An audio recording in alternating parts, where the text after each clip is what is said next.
Hi there, Chris here. It's been quite a while, or it feels like quite a while since I've done a video. I've been recovering from back surgery, and for the most part, that's going well. When I first started recovering, the pain was unbelievable.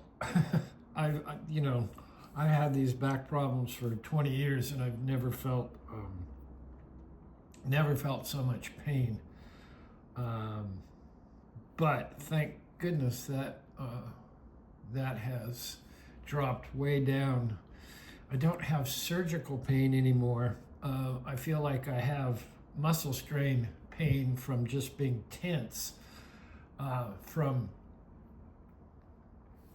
just being tense because any movement you you get this incoming shock of pain.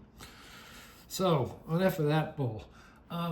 Couple things I wanted to do. One of the things I wanted to do was pick this 330, this Abloy 330 that Bandito Brandino sent me.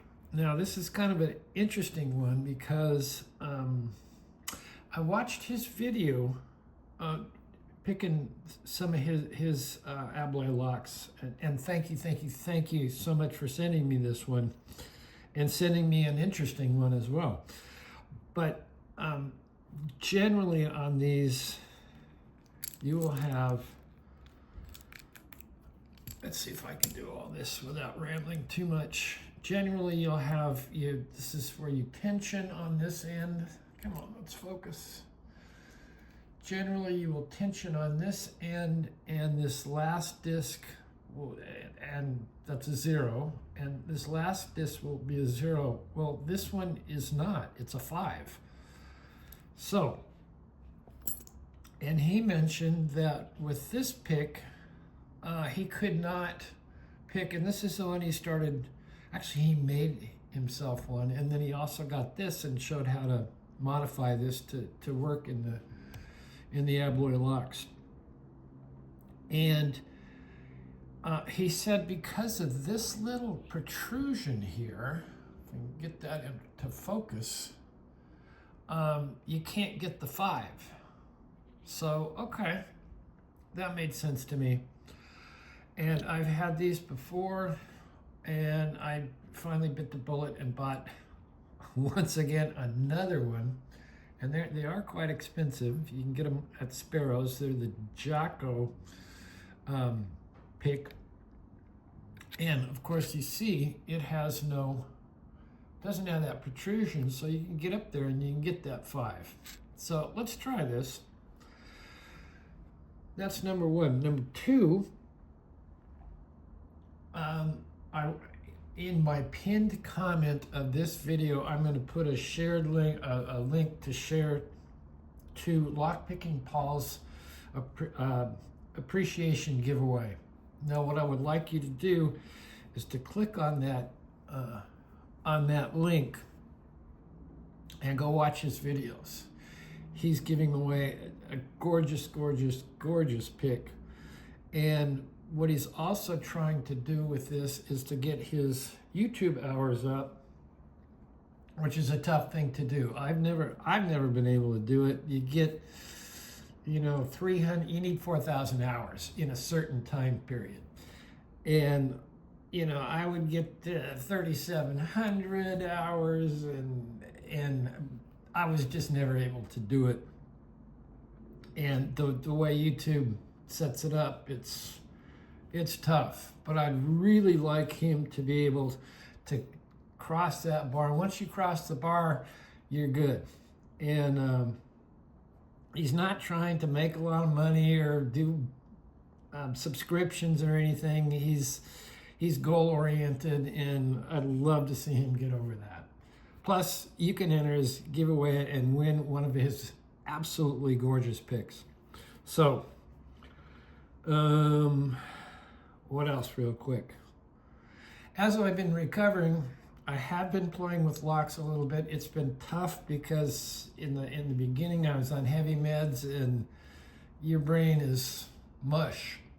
And that's one of the reasons I haven't done any videos, because just about every other word out of my mouth would have been an F-bomb or a, oh God, when the pain strikes. So, and I've been making my little paracord things just to try and keep my mind,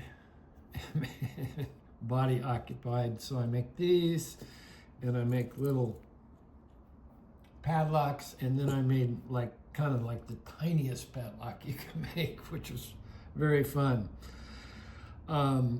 Those are tough. I won't be making a whole lot of those, but awful fun. All right, without further ado, we will try and get into this guy. Make sure it's tight. I did take the grub screw out. I won't be gutting it. That's too much for still my mush mind. But there you go. It does work. It works beautifully. That's the bitting on our key. So,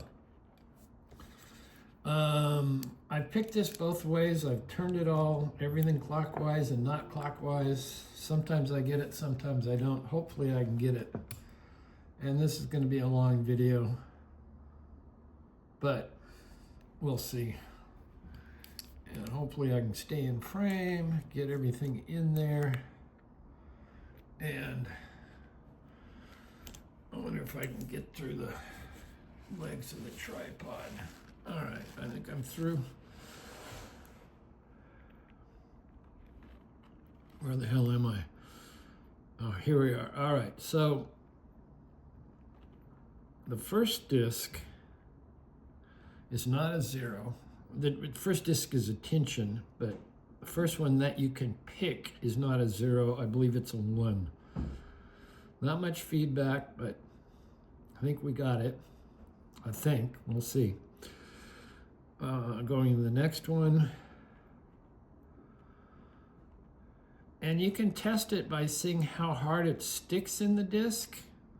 But Abloy, if you take these apart and you look at them, you'll see that some places where the sidebar fits into is very sharp U, and sometimes it's just a very kind of a slide off, and it won't want to stick. It adds to the difficulty of picking these. So we're on number 3 here, and the way I generally do it is you got to get right on that disc. And I'm not right on that disc. All right, now we're right on it. And you got to hold everything straight. So I feel like I'm blowing by some false gates. I'm feeling a lot of resistance, and I got a nice click. So if I go back like that, that one feels like it's going to stay. All right, so you want to get to the 0 again because we turned everything clockwise to 0 in the beginning. Get right on the disc. Right off the bat, it's a lot of resistance. And we're going to go through. Still a lot of resistance. And you want to reduce your tension to be able to get it to set. And I think that's set. I think. Sometimes the feedback is better with this. Sometimes it's better with this. So, and the bitting on this one just takes you all over the place. All right, where are we?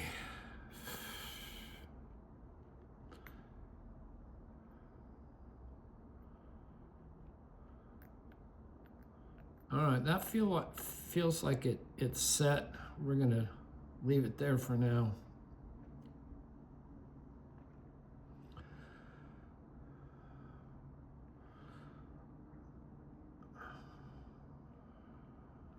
That one's a 0.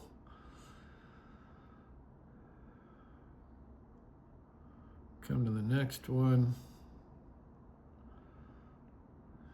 water resistance. That's a false gate, or false gate. It's not the true cutout. Whatever I'm trying to say. I'm still kind of foggy-headed.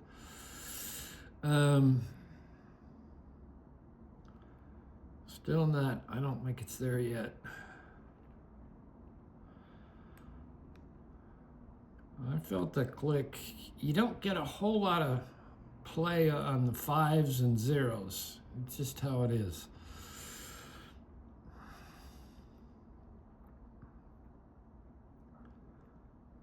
And I think this one takes us from the 5 back down to a 0.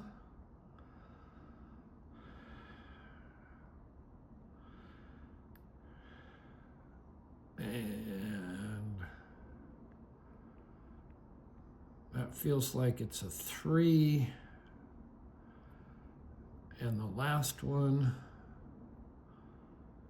don't want to go too far. All right, heavy resistance.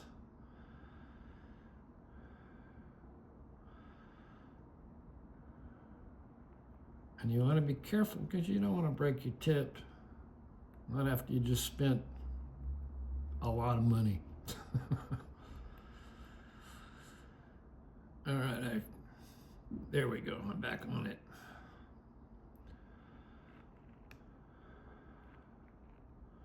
Okay, so somebody needs to be sweetened up. And the way I do that is I just go back through. See if we can get this. And I'll kick it out and put it back in. And there we go. I sweetened up number 3 and we're in. So that is something I could not do with this pick. I want to thank Bandito Brandino very much for sending me that. And we'll put it back. There's 2 ways to get this out. The easy way is just to undo this, get all the tension out of it and pull it out. I'm not going to do that right now. Or you can relock it. And if you keep everything in, which I didn't, keep everything in the lines, then you can go back, reset either everything to a 5 or everything to a 0, and you can pull it right out. But I'm not going to do that. I'm just thankful I was able to get it without having to go back and forth and keep sweetening things up. So there you go. Do check out my pinned comment. Go watch Lockpicking Paul's videos and just watch them. Don't mute them. Don't watch others at the same time because YouTube won't count that as a watch. Anyway, thank you. It's good to be back. It's good to be as clear focused as I am at this point. I am progressing in my recovery. And hopefully I will be able to do more of my physical activities like going and casting at my fly fishing club and messing about. So that's about it. Thank you. And thank you to the whole community for sending me so many tools and locks and things. I mean, y'all are unbelievable. Anyway, we will see you next time.